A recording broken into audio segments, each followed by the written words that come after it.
नमस्कार, मैं रविश कुमार। आप देख रहे हैं देश की बात 6 से 7। सौरभ शुक्ला और श्रीनिवासन जैन ने दिल्ली दंगों में अब तक दायर की गई कुछ एफआईआर का अध्ययन किया है। एक प्रश्न उठ रहा है कि क्या दिल्ली पुलिस अपनी जांच में किसी खास दिशा में जाती हुई दिख रही है। खासकर उन लोगों की गिरफ्तारियां क्या ज़्यादा हो रही हैं जिनका संबंध नागरिकता कानून के विरोध में हुए आंदोलनों से था, जो उन आंदोलनों में भाषण दे रहे थे या किसी तरह से जुड़े हुए थे। क्या इन लोगों को जानबूझकर इसमें निशाना बनाया जा रहा है, आरोपी बनाया जा रहा है? क्या सिर्फ एक भाषण देने से और इस तरह से जो भी आरोप लगाए गए हैं?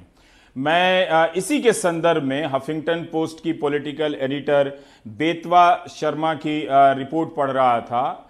जामिया मिलिया यूनिवर्सिटी की सोशियोलॉजी की एमफिल की छात्रा 27 साल की हैं सफूरा जरगर के बारे में, और बेतवा सफूरा जरगर के पति से बात करते हुए लिखती हैं कि उसमें बता रही हैं कि 10 अप्रैल को पहली बार इसी दिन सफूरा जरगर को पता चलता है कि दिल्ली दंगों में उनकी भूमिका को लेकर जांच चल रही है। पुलिस उनसे पूछताछ करना चाहती है, उन्हें बुलाया जाता है और 7 घंटे तक पूछताछ चलती है। सफूरा के पति बताते हैं कि वे सबसे कहते रहे कि सफूरा गर्भवती हैं, मगर किसी ने रहम नहीं की। सफूरा पर दिल्ली दंगों की साजिश रचने और भड़काऊ भाषण देने के आरोप हैं।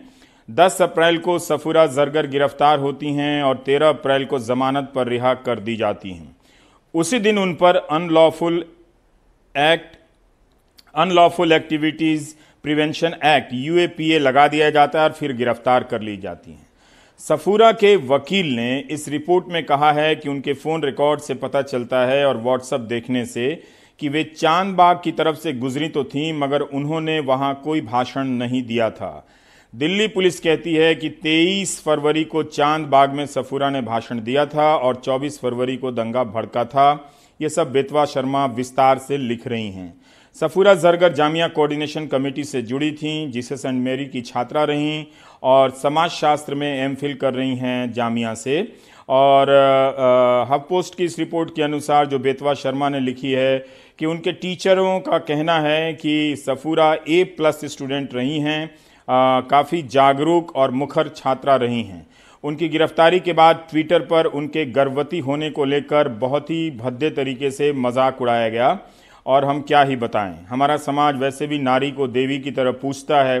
जिस तरह के लोग, जिस तरह से जिनसे जुड़े हुए लोग उनके गर्भवती होने का मजाक उड़ा रहे थे, इस वक्त हम बताएंगे तो आपको आपकी ही भावना को ठेस पहुंचेगी। सफूरा के साथ उमर खालिद पर भी आरोप लगे हैं। 10 अप्रैल से सफूरा जेल में हैं, वो गर्भवती हैं। कई तरह के इन्फेक्शन की भी खबरें हमने पढ़ी। उनके गर्भ को खतरा हो सकता है, जान को खतरा हो सकता है। अब आपको याद होगा कि जामिया और शाहीन बाग में जब प्रदर्शन चल रहे थे तो 2 नौजवान गोली भी चलाने आए।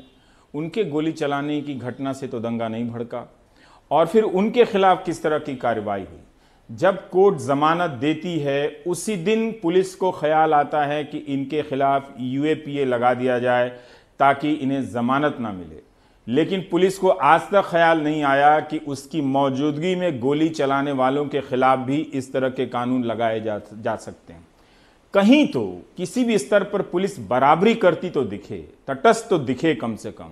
जो प्रश्न उठ रहे हैं, यहां सफूरा जरगर की तस्वीर दिखाकर एक गर्भवती महिला के प्रति सहानुभूति बटोरने का मामला नहीं है। सवाल यह है कि क्या एक तय नियत से इसकी जांच चल रही है। एक ऐसे समय में गिरफ्तारियां जरूर होनी चाहिए, पुलिस को अपना काम करते रहना चाहिए, लेकिन जेएनयू के मामले में कौन लोग हॉस्टल में घुसकर हिंसा करने आए थे आज तक आप नहीं जानते हैं। जीसस एंड मेरी कॉलेज में कौन लोग हंगामा करने वाले थे आज तक आप नहीं जानते हैं। लेकिन आप कुछ लोगों के बारे में आईटी सेल ने आपको बता दिया है कि ये वो लोग हैं जो दंगों में शामिल थे, और पुलिस उन्हें कई तरह के एफआईआर दर्ज करती है। तो सौरभ हमारे साथ हैं, जिन्होंने पिछले कुछ दिनों में लगाकर श्रीनिवासन जैन के साथ इस एफआईआर का अध्ययन किया है। सौरभ, हम क्विंट की भी रिपोर्ट पढ़ रहे थे और हफ पोस्ट का भी तो हमने जिक्र किया ही। क्या आपको भी लगा पढ़ते समय कि ये जांच किसी खास दिशा में जाती हुई नजर आ रही है?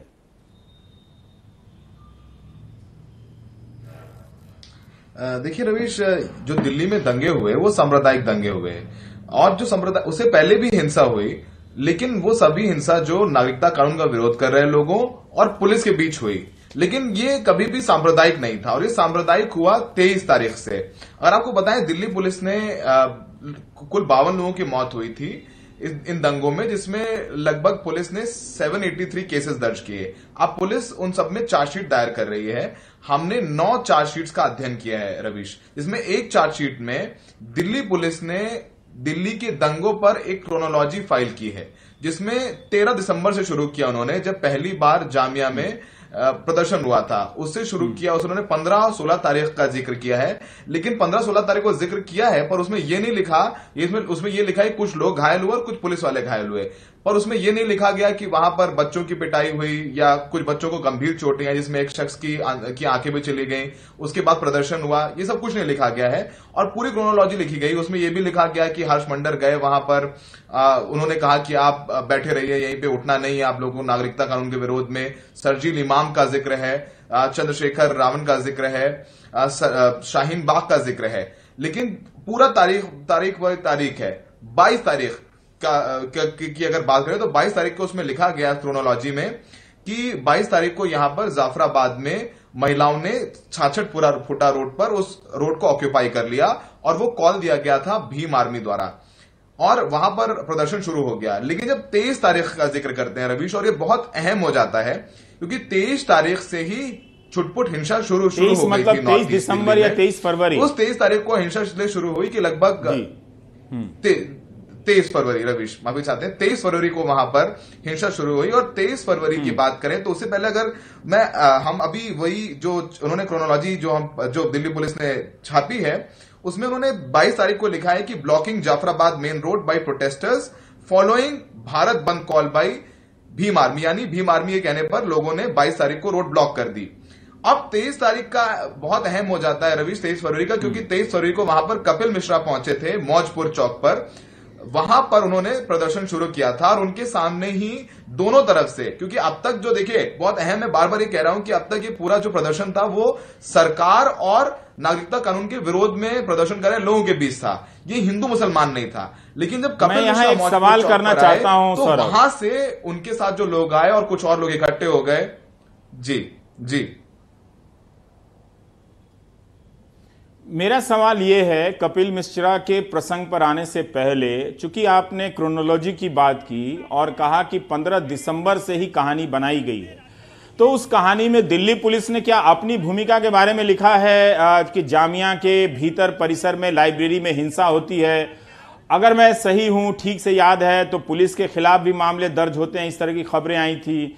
क्या उस क्रोनोलॉजी में जो 2 लड़के गोली चला रहे हैं उसका भी जिक्र है कि ये कोई साजिश हो सकती है, कि कोई आकर इस तरह से प्रोवोक कर रहा है कि शांतिपूर्ण धरने पर बैठे लोग हिंसक हो जाएं, जो कि नहीं हुए?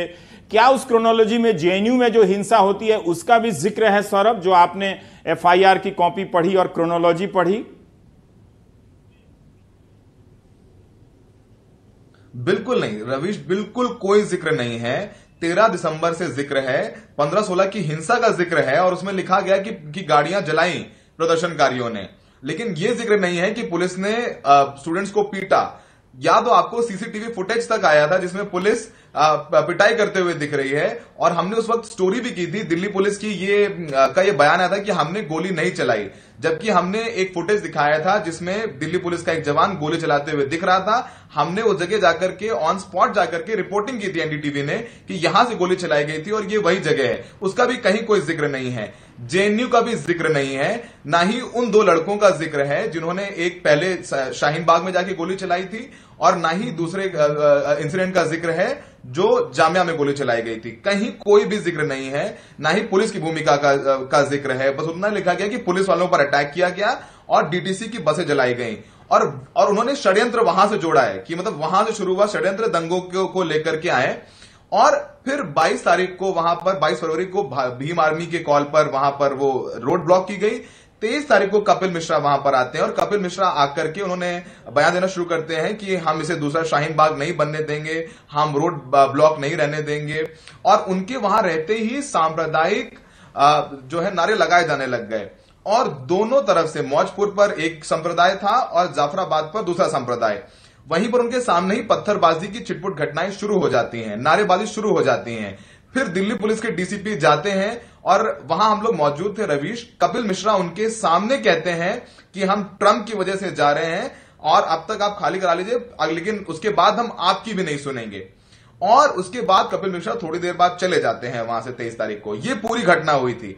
लेकिन दिल्ली पुलिस की जो चार्जशीट है, जो चार्जशीट में जो क्रोनोलॉजी है रवीश, उसमें 23 तारीख की 22 तारीख को तो जिक्र है भीम आर्मी का, चंद्रशेखर का जिक्र है, लेकिन 23 तारीख की बात आती है तो कपिल मिश्रा का जिक्र करने के बजाय यह लिखा जाता है कि on 23rd February information was received that at 3 PM that some demanding reopening of carriageway. Some demanding यानी कुछ लोग आके मांग करने लगते हैं कि रोड हटाया जाए। वहां पर कपिल मिश्रा का जिक्र होना चाहिए था, लेकिन कोई जिक्र नहीं है। इस क्रोनोलॉजी में भी कहीं कोई जिक्र नहीं है। और वो जो दिल्ली पुलिस का क्रोनोलॉजी है वो दिल्ली के दंगों के लिए, जिसमें 52 लोगों की मौत हुई, उसमें जामिया में जो आंदोलन हुआ, प्रदर्शनकारियों को दोषी ठहराया जाता है, शाहीन बाग में प्रदर्शनकारियों को, और जो नागरिकता विरोध के का प्रदर्शन करे तो उनको दोषी ठहराया जाता है। उसके अलावा जो 9 चार्जशीट हमने अपने सूत्रों के माध्यम से हासिल किया और उनको पढ़ा, उसमें कहीं पर भी किसी भी हिंसा में कपिल मिश्रा का जिक्र नहीं है।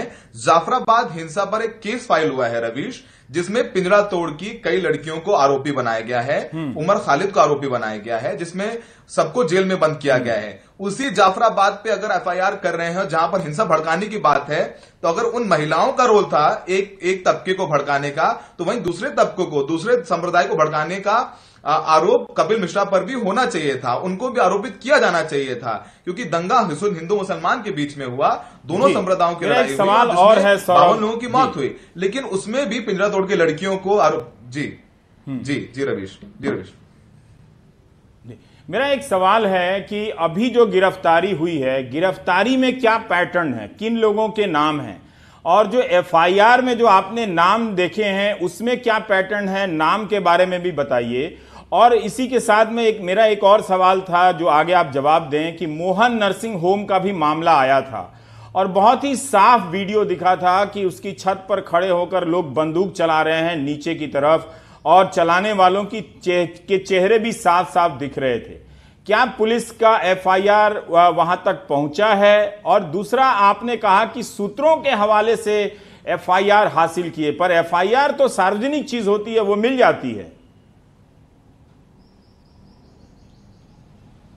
जी रवीश, चार्जशीट की बात करें, FIR की बात नहीं करें। चार्जशीट जो आरोप पत्र है जो दायर करती है दिल्ली पुलिस FIR के बाद, हम उसकी बात कर रहे हैं।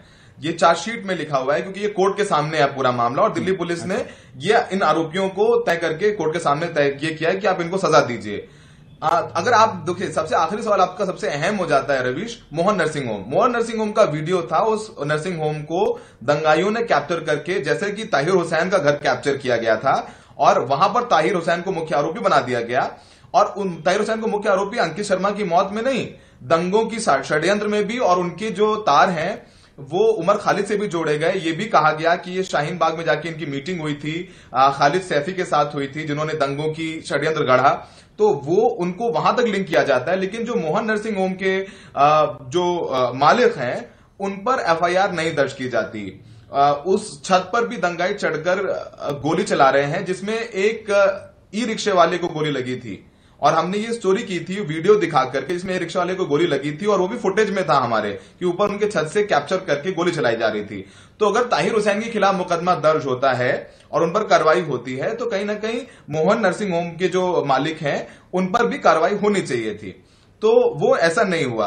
अब जो आपका पहला सवाल था रवीश, जो आरोपी किनको बनाया गया है, देखिए षड्यंत्र की बात करें, जो क्रोनोलॉजी दिल्ली पुलिस की कहती है, षड्यंत्र करने में दिल्ली पुलिस ने सीधे दोषी ठहराया है, आरोपी बनाया है, जो जामिया और नागरिकता कानून का विरोध कर रहे थे, जिसमें जामिया कोऑर्डिनेशन कमेटी के प्रमुख, उनको जेल में डाला गया है।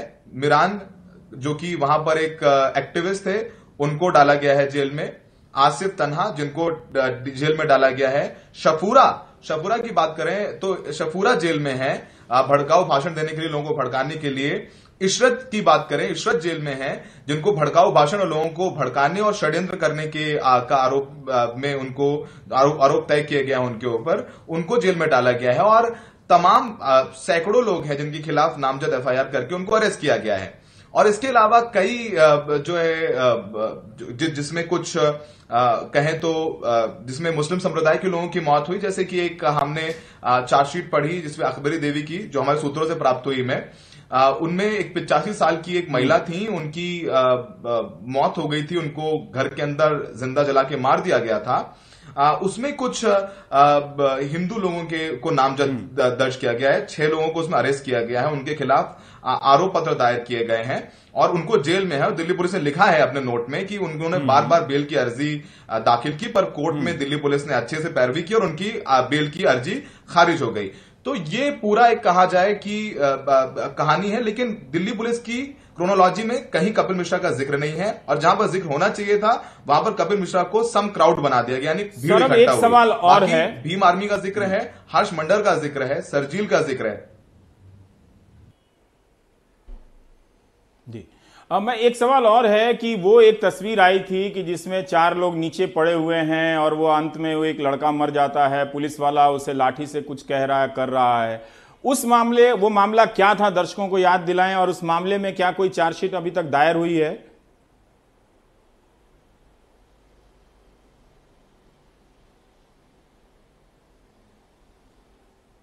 सौरभ से हमारा बहुत बहुत शुक्रिया। सौरभ, इन दंगों की चार्जशीट के बारे में जानकारी देने के लिए। कहीं ऐसा तो नहीं कि कई महीनों बाद स्मृतियों का लाभ उठाया जा रहा है कि लोग अब भूल चुके होंगे, तो अपने हिसाब से सब कुछ करो, मामला अब अदालत के सामने है। लेकिन पुलिस की जो जांच की भूमिका है उस पर बहुत दिनों से ये प्रश्न उठ रहे थे कि क्या पुलिस एक तरफा हो रही है। उस दौरान अनुराग ठाकुर या कपिल मिश्रा गोली चलाने, गोली मारो नारों के कई लोग इस तरह के नारे लगा रहे थे कि जो इस कानून का विरोध कर रहे हैं उनको देश के गद्दार हैं और उनको गोली मारी जाए। इस तरह का उसको किसी भी संदर्भ में नहीं देखा गया कि इससे हिंसा भड़क सकती है। इन सब चीज़ों को देखना चाहिए कि एक बार संस्थाएं जब ध्वस्त होती हैं तो वो किसी के काम नहीं आती हैं, और फिर वही संस्थाओं से हम उम्मीद करते हैं कि वो हमारी जान बचा लेंगी। तो आप देख ही रहे हैं कि कोविड-19 के समय उन संस्थाओं की क्या हालत हो गई है। लोगों की जिंदगी दांव पर है, अस्पताल दर अस्पताल आप भटक रहे हैं और कहीं किसी को चैन नहीं है। एक सूचना और है कि जो मेडिकल के जो छात्र होते हैं, एमबीबीएस करते हैं, उनके पीजी के इम्तहान हैं, 11 जून को है, एक 14 जून को है, एक एम्स का है, एक पीजीआई चंडीगढ़ का है, एक पौंडीचेरी में जो JIPMER है वो है, Jawaharlal institute of research medical research वो है। वहाँ पर पीजी के लिए छात्र जो हैं वो पूरे साल तैयारी करते हैं, लेकिन इस वक्त समस्या ये है कि वो कोविड-19 की ड्यूटी कर रहे हैं। बहुत से जो छात्र हैं वो संक्रमित भी हैं, तो जाहिर है वो सेंटर पर नहीं जा सकते। मुझे तो बहुत हैरानी हुई कि जब एक मेडिकल की छात्रा ने एम्स का वो हलफनामा दिखाया, परफॉर्मा फॉर्म, जिसमें आपको टिक करना है कि आप एसिम्टोमेटिक नहीं हैं, आपको किसी प्रकार के लक्षण नहीं हैं और आप कोविड-19 से संक्रमित किसी व्यक्ति के संपर्क में नहीं आए हैं। ये बात तो बिल्कुल समझ में नहीं आ रही है। 11 जून को ये इम्तहान होने वाले हैं और मेडिकल के छात्र, अलग अलग संख्या मुझे बताई गई कि 50,000 भी हैं, 1 लाख भी डॉक्टर हैं, और वो बहुत ही परेशान हैं कि जब वो बीमार हो सकते हैं, इस वक्त जब ज़्यादातर लोगों के असिम्टोमेटिक यानी बिना लक्षण के भी संक्रमित होने की आशंका है, तो वो कैसे टिक कर सकते हैं, सही या गलत भी। अगर वो सही टिक कर देंगे तो शायद इम्तहान में ना देना पड़ जाए, कहीं बंदिश लग जाए, और जिस हॉल में जाएंगे तो वहां दिक्कत हो जाएगी। तो एम्स प्रशासन को भी उदारता के साथ इस पर विचार करना चाहिए कि क्या ये वाकई स्थिति है, और जो फ्रंटलाइन में ड्यूटी कर रहे हैं वो संक्रमित हो गए हैं, तो आखिर उन्हें किस तर्क और दलील से इस परीक्षा से वंचित किया जाना उचित है, ये समझना चाहिए स्वास्थ्य मंत्री को भी, इंडियन मेडिकल एसोसिएशन को भी, और एम्स प्रशासन को भी, पीजीआई चंडीगढ़ प्रशासन को भी। अब हम ब्रेक लेंगे, लेकिन ब्रेक पर जाने से पहले हिमाचल की एक घटना दिखाना चाहते हैं कि भले ही वहां की खबरें कम आ पाती हों, मामला संसाधन का भी है, हर जगह हमारे पास रिपोर्टर नहीं है, लेकिन आम लोग नियमों में बराबरी को लेकर किस तरह से नेताओं का विरोध कर रहे हैं, इसकी चपेट में बीजेपी की ही नेता आ गए एक इलाके की महिलाओं के नाराजगी के। देखिए।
आपके मोबाइल वीडियो हमको रोज मिलते हैं, लेकिन उनमें से कई वीडियो अहम होने के बाद भी हम इस्तेमाल नहीं करते क्योंकि उनको सही ढंग से शूट नहीं किया गया होता है।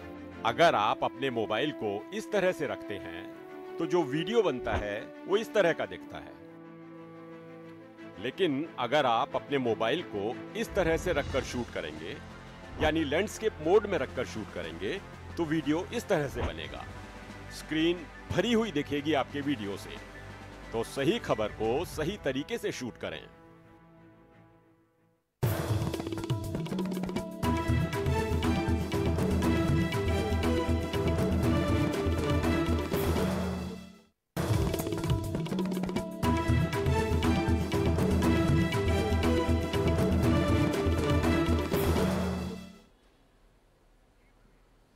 तो आपने न्यूज़ एट ए ग्लांस में सुना कि किस तरह से मुंबई के जो डिप्टी कमिश्नर हैं श्रीश दीक्षित, उनका निधन हो गया है कोविड-19 से। एक दिन पहले तक वो ठीक ठाक थे, तबीयत ज़रूर ख़राब हुई थी और संक्रमण के टेस्ट के लिए दिया था, क्वारंटीन घर पे ही करने के लिए उन्होंने कहा था, तो उनका निधन हो गया है। तो इसलिए इस वक्त आप इस बीमारी को लेकर कोई मजाक ना करें। शरद शर्मा हमारे साथ हैं, वो इसलिए उनसे बात करना चाहता हूं क्योंकि आज दिल्ली सरकार ने कहा है कि 31 जुलाई तक 81,000 बिस्तरों की ज़रूरत होगी। आप समझिए कि इस वक्त 10,000 से भी कम बिस्तर हैं पूरी दिल्ली में। दिल्ली सरकार के कुछ 8,000 के आसपास कोविड के लिए रिजर्व किए गए हैं, तब ये हालत है। और यही नहीं, जो केंद्र के अस्पताल हैं, आरएमएल, सफदरजंग और एम्स, वहाँ से भी कोई बहुत अच्छी खबरें नहीं हैं। और जो आसपास के जो इलाके हैं, वहाँ के अस्पतालों में भी लोग यहाँ से वहाँ घूमते नज़र आ रहे हैं। तो शरद, हम ये जानना चाहते हैं कि ये जो प्रेजेंटेशन है दिल्ली सरकार का कि 31 जुलाई तक अकेले दिल्ली में 5.5 लाख संख्या हो जाएगी मरीजों की और 81,000 बिस्तरों की ज़रूरत पड़ेगी, क्या हम ये समझें कि राजनीति के कारण ये अनुमान दिखाया गया है ताकि दिल्ली सरकार खुद को कह सके कि उसका दिल्ली के लोगों के लिए अस्पतालों को रिजर्व करने का फैसला सही था, या वाकई स्थिति इतनी भयावह नजर आ रही है? शरद, आप पूछ रहे हैं कि क्या राजनीति के तहत ये ऐसा आकलन दिखाया गया है? थोड़ा थोड़ा इसमें राजनीति से हम इनकार नहीं कर सकते, क्योंकि ये 31 जुलाई तक का सरकार का क्या असेसमेंट है, 5.5 लाख केस हो जाएंगे, 81,000 बेड की जरूरत होगी, ये हमें आज पहली बार तब पता चला जब ये मामला अटका और उपराज्यपाल के साथ तनातनी चल रही थी। लेकिन पूरा ये असेसमेंट राजनीति की देन है ऐसा नहीं कह सकते, क्योंकि पिछले काफी दिन से हम जो स्वास्थ्य मंत्री हैं सत्येंद्र जैन, उनसे लगातार पूछ रहे थे कि अभी आपका क्या असेसमेंट है। तो जब 20,000 मामले थे तब वो बता रहे थे कि 13 से 14 दिन के अंदर जो है डबलिंग रेट चल रहा है, यानी कि अब अगले 13-14 दिन के अंदर 40,000 केस हो जाएंगे। अभी कल ही जब ये सब मामला सामने नहीं आया था तब भी मैं स्वास्थ्य मंत्री के पास गया था, तो उनसे मैंने पूछा था कि क्या आपका क्या असेसमेंट है। तो उन्होंने कहा कि देखिए सीधा असेसमेंट है हमारा कि अभी लगभग 28-29,000 केस हैं और 12-13 दिन के अंदर जो है हमारा डबलिंग रेट है, यानी कि अगले 2 हफ्ते के अंदर हम ये मान के चलें कि लगभग 56,000 केस जो हैं हमारे हो जाएंगे। तो पूरी तरह से राजनीति नहीं कह सकते इसको, लेकिन थोड़ी है कि 31 जुलाई वाली बात जो है वो अब इसके अंदर आनी शुरू हो गई। लेकिन सबसे अहम बात रवि जी आज ये मेरा एक सवाल है खुलकर दिल्ली सरकार ने औपचारिक, हाँ जी आप अपनी बात कहिएगा, पर मैं सवाल यहां पर पूछ लूं कि जब 81,000 बिस्तरों की जरूरत होगी तो ये कहां से आएंगे? और सत्येंद्र जैन कह रहे हैं कि इस 30 जून तक खत्म होते होते 15,000 बिस्तर की जरूरत पड़ेगी। अभी तो 8,000 10,000 में इतनी मारामारी है, फिर क्या होगा? कहां से ये बिस्तर आएंगे? कम्युनिटी स्प्रेड पर सत्येंद्र जैन ने क्या कहा? शरद आप अपनी बात भी पूरी करें।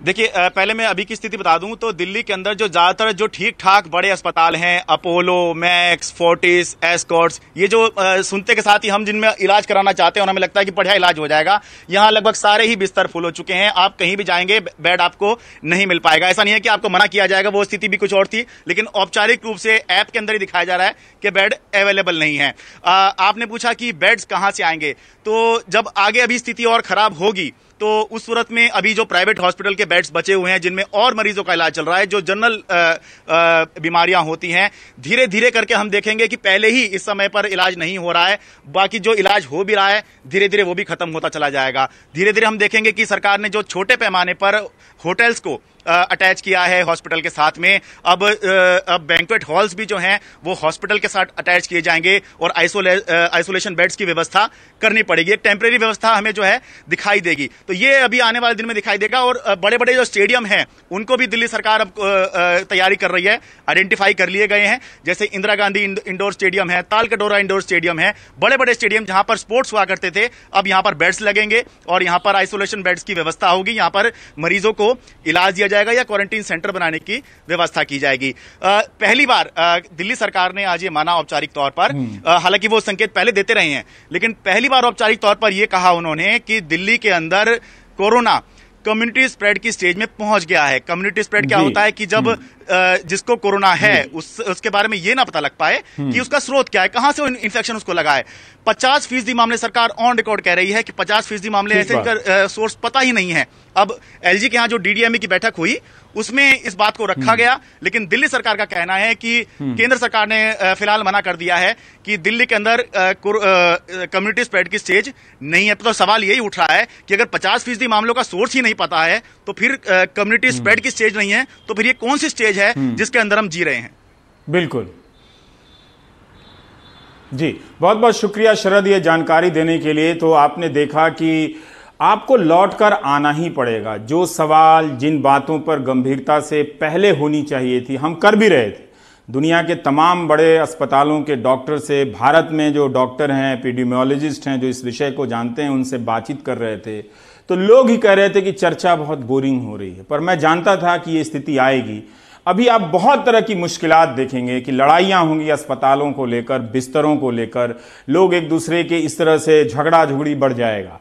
पर आप देखिए कि इस स्थिति में भी जो पीजी का इम्तहान हो रहा है, जो डॉक्टर फ्रंटलाइन ड्यूटी पर लगा है उससे कहा जा रहा है कि आप 11 जून को जाकर एम्स पीजी की परीक्षा दें, पीजीआई चंडीगढ़ की परीक्षा दें। क्या यह परीक्षा होनी चाहिए थी? यह तर्कसंगत बात नहीं है कि जिन लोगों को आपने ड्यूटी पर लगाया है उन लोगों को आप परीक्षा की तैयारी, उसकी यातना, बेचैनियों में झोंक दें। दूसरी बात यह है कि ठेकेदार से बिस्तर लगा देने से अस्पताल नहीं बनता। ये बात मैं हिंदी में, वो भी सरल हिंदी में, पिछले 5 साल से प्राइम टाइम के कई एपिसोड में कह चुका हूं कि बीमा की पॉलिसी पे जो वाहवाहियां आप देते हैं या लूटी जाती हैं, उससे अस्पताल नहीं बनता है। अस्पताल बनता है डॉक्टर को पैदा करने से, डॉक्टर को नौकरी के अच्छे माहौल देने से। अब अजय झा, राहुल गांधी ने आज एक ट्वीट किया है। अजय झा दिल्ली के पत्रकार हैं, कांग्रेस कवर करते रहे हैं। आप अजय झा की बात को सुनिए। जब एक पत्रकार इतना विवश है कि उनके परिवार में 2 व्यक्तियों की मौत हो गई है, खुद उनकी पत्नी, दोनों बेटियों को संक्रमण हो गया है, इलाज के लिए वो वीडियो बनाकर मदद मांग रहे हैं, तो अब आप सोचिए कि एक ऐसी स्थिति भी आएगी जहां संपर्क होने का भी कोई मतलब नहीं रह जाएगा। आप अजय झा को सुनिए। मेरा नाम अजय झा है, मैं एक पत्रकार हूँ। मेरे घर में सभी लोग पॉजिटिव हैं। मेरी बीवी, मेरी 2 छोटी बेटी। पिछले 10 दिनों में 2 लोगों की मौत हो चुकी है। मेरे घर में मेरी वाइफ के पिता, पहले उनकी मौत हो गई और अब 1 दिन पहले, 2 दिन पहले मेरी मदर इन लॉ की भी डेथ हो गई इसी घर में। बहुत देर तक बॉडी यहाँ रखी रही, कोई लेने नहीं आया। एम्बुलेंस आया, वो ले नहीं गया। आपस में सब एक दूसरे के ऊपर जिम्मेदारी डाल रहे हैं। केजरीवाल और बाकी सरकार दावा कर रही है सब कुछ है, लेकिन सच्चाई है कुछ भी नहीं है। लोग बस भगवान भरोसे हैं। बहुत तकलीफ में हूँ मैं और मेरा परिवार। बस यही है कि लोग मदद करें, किसी तरह से संकट से बाहर निकालें। मेरे 2 छोटे बच्चे हैं, 2 बिटियाँ हैं मेरी, एक 9 साल की, एक 5 साल की, और 2 लोगों की मौत हो चुकी है। वाइफ पूरी तरह से टूट चुकी है। बहुत हिम्मत कर रहा हूँ, लेकिन पता नहीं क्या होगा। मदद चाहिए, इलाज चाहिए। यही उम्मीद है कि लोग सुनेंगे, आगे आएंगे, मदद करेंगे। धन्यवाद। आपके मोबाइल वीडियो हमको रोज मिलते हैं, लेकिन उनमें से कई वीडियो अहम होने के बाद भी हम इस्तेमाल नहीं करते क्योंकि उनको सही ढंग से शूट नहीं किया गया होता है। अगर आप अपने मोबाइल को इस तरह से रखते हैं तो जो वीडियो बनता है वो इस तरह का दिखता है, लेकिन अगर आप अपने मोबाइल को इस तरह से रखकर शूट करेंगे, यानी लैंडस्केप मोड में रखकर शूट करेंगे, तो वीडियो इस तरह से बनेगा। स्क्रीन भरी हुई दिखेगी आपके वीडियो से। तो सही खबर को सही तरीके से शूट करें।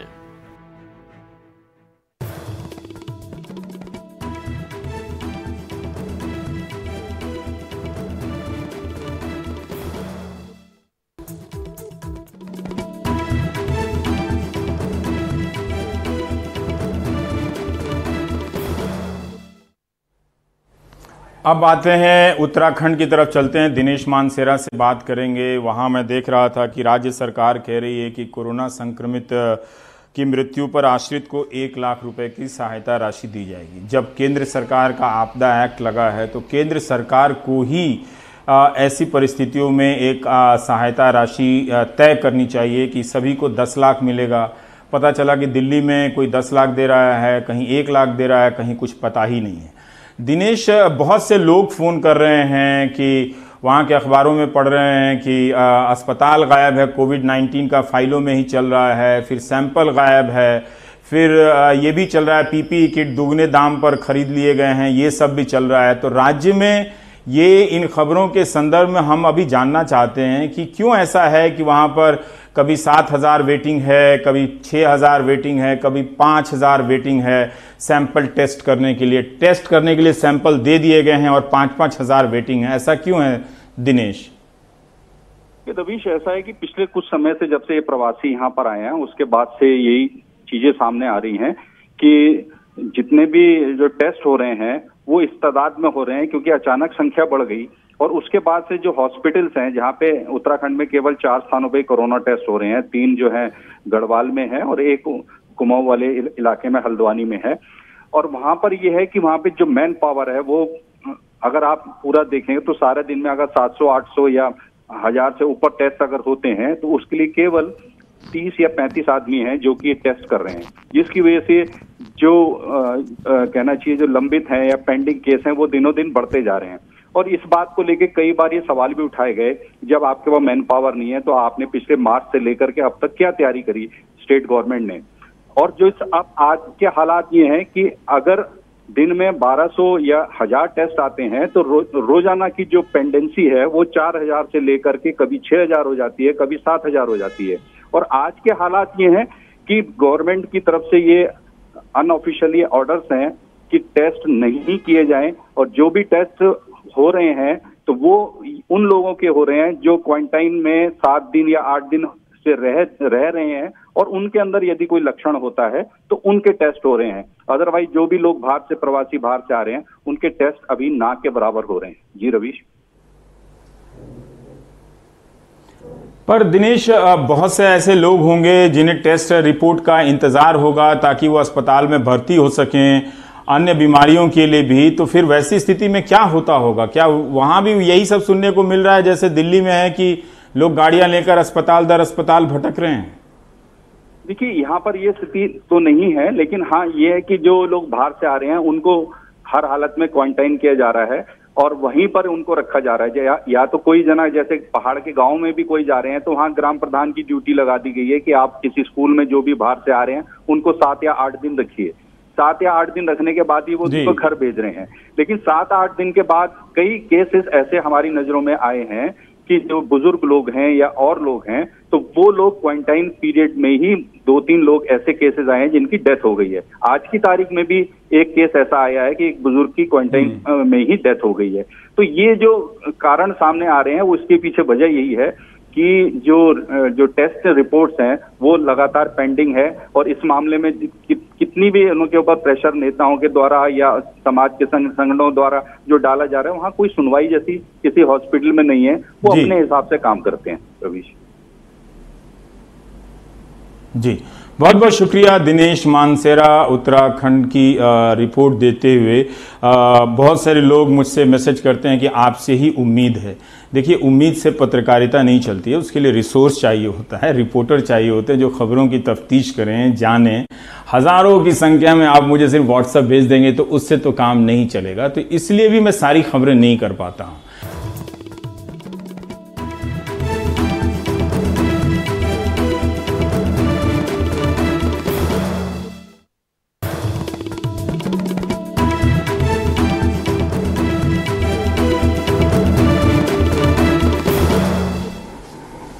आप देख रहे हैं देश की बात 6 से 7। असम के तिनसुकिया से तस्वीरें आ रही हैं। लोग, स्थानीय लोग काफ़ी बेचैन हो गए हैं। वहां इंडियन ऑयल के एक तेल कुएं में आग लगी है। पिछले 14 दिनों से गैस का रिसाव हो रहा था, लेकिन आज एक किसी जगह पे धमाका हो गया जिससे आग की लपटें उठी हैं। असम के मुख्यमंत्री ने कहा है कि सेना और वायुसेना दोनों से मदद मांगी गई है। केंद्रीय पेट्रोलियम मंत्री से भी स्थिति को अवगत करा दिया गया है। एनडीआरएफ की भी तैनाती की गई है। मुख्यमंत्री का कहना है कि सारा ध्यान इस वक्त इस आग को बुझाने को लेकर है, तो स्थानीय लोग इस वक्त चिंता ना करें। ज़रूर उससे आसपास की पारिस्थितिकी पर, वन पर्यावरण, वन्य जीवों पर और स्थानीय जनजीवन पर असर पड़ रहा होगा। घर भी कुछ जले हैं, उसकी भी खबरें आई हैं, लेकिन ये असम के लोगों की शिकायतें हैं कि राष्ट्रीय मीडिया नहीं दिखा रहा है। मामला बहुत कुछ संसाधन का भी है, दिल्ली से बाहर की खबरें नहीं दिखा पाते हैं, और ये आपको अब बताना पड़ेगा, नहीं तो फिर आप समझेंगे नहीं कि हम क्यों ये काम कर रहे हैं, क्यों ये नहीं कर रहे हैं। ये बहुत ज़रूरी है। हर जगह के लिए संसाधन नहीं है, ये भी एक कारण है। कम से कम मैं अपनी बात बता रहा हूँ। और जाते जाते यही कहना है कि आप अर्थव्यवस्था में क्या हो रहा है उस पर देखिए। जनजीवन बहुत परेशान है, लोग बहुत परेशान हैं, नौकरियां नहीं हैं, सैलरी नहीं है, कमाई बंद हो गई है। दूसरा, प्लीज़ आप किसी भी राज्य के नागरिक हों, निवासी हों, किसी भी राज्य राजनीतिक दल के समर्थक हों, इस वक्त स्वास्थ्य सुविधाओं पर फोकस कीजिए, वरना वीडियो वायरल कराने से भी कुछ नहीं होने वाला है। मेरी ये बात मान लीजिए। अनुराग द्वारी ने भोपाल से कूलियों की बदहाली भेजी है कि उनकी कमाई बंद हो गई है। रेलें चल रही हैं, प्लेटफॉर्म पर सारे कूली नहीं जा सकते, पर हमारे कूली भाई लोगों के लिए किसी प्रकार की कोई अतिरिक्त व्यवस्था नहीं की गई है। सरकार को उनकी तरफ ध्यान देना चाहिए। नमस्कार।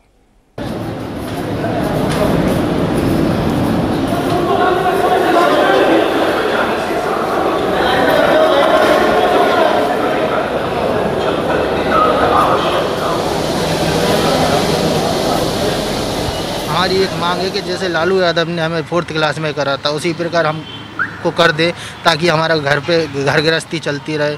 औसत एक दिन में कितनी कमाई हो जा रही है? औसत में 50-100 रुपये मुश्किल से बस। कभी कभी तो बेगर बोनी के जा रहा है सर। कभी तो सर कोई मान लो कभी कभी तो खाली हाथ भी जाना पड़ता है हमें। कभी एक 50 भी मिल गए तो ठीक है, नहीं तो वो भी नहीं मिल पा रहे हैं। सभी के मन में डर है, जितना चल रहा है देश के अंदर कोरोना का इतना चल रहा है, पैसेंजर में भी डर है और कुलियों में भी डर बना हुआ है। तो सरकार से क्या मांग है आप लोगों को? सरकार से तो यही मांग है कि कोई आर्थिक सहायता दी जाए, क्योंकि हमारे पास तो कुछ भी नहीं है।